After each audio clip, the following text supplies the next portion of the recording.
progrès technique et société de consommation. De 1945 à 1973, la France connaît une période de croissance économique et démographique, appelée les 30 Glorieuses. Le pays passe de 40 à 65 millions d'habitants. C'est l'effet conjugué du baby-boom d'après-guerre, du progrès médical et de l'arrivée de travailleurs étrangers.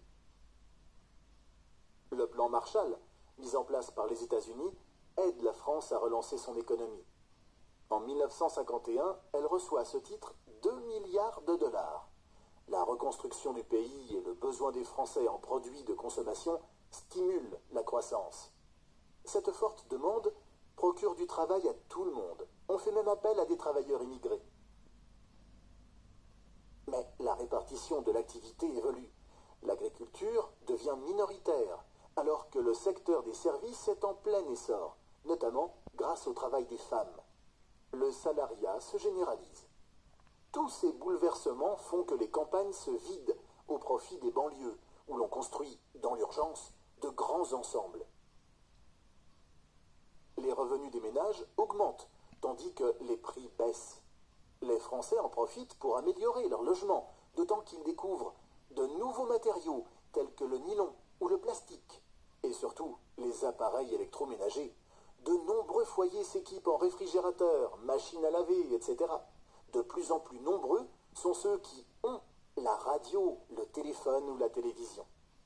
La démocratisation du crédit bancaire permet aussi d'acheter une automobile ou une maison. La publicité et les nouveaux magasins, appelés grandes surfaces, poussent les consommateurs à acheter toujours plus. C'est la société de consommation. Les congés payés et la semaine de travail de 40 heures permettent aux Français de consacrer plus de temps à leurs loisirs. Ils vont au cinéma, regardent la télévision et partent en vacances en automobile. Après 1968, la société devient bien plus permissive, notamment en ce qui concerne le divorce et la sexualité. Les pratiques religieuses chrétiennes reculent. Un islam français apparaît. Les jeunes occupent une plus grande place dans la société. On se soucie davantage de leur éducation. Durant les 30 Glorieuses, les sciences et les techniques font des progrès phénoménaux dans tous les secteurs. Transport, communication, médecine, énergie nucléaire et conquête spatiale. Puis survient le choc pétrolier de 1973. C'est une crise mondiale liée à l'augmentation du prix du pétrole. La France entre alors en récession. Les secteurs de la mine, du textile et de la sidérurgie sont les premiers touchés. Le niveau de vie moyen continue à progresser, mais le chômage augmente. On parle à présent d'un chômage de masse. Les inégalités sociales creusent l'écart entre ceux qui ont un emploi stable et ceux qui en sont exclus, les chômeurs ou les emplois précaires.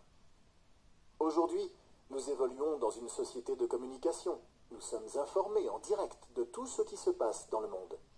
On ne peut donc pas ignorer qu'1 milliard d'hommes n'aient qu'1 euro par jour pour vivre, que des millions d'enfants sont obligés de travailler, que chaque jour des milliers d'autres meurent de faim ou de maladie, que des peuples entiers confrontés au racisme ou à la guerre doivent fuir leur pays et que la planète est au bord de l'implosion.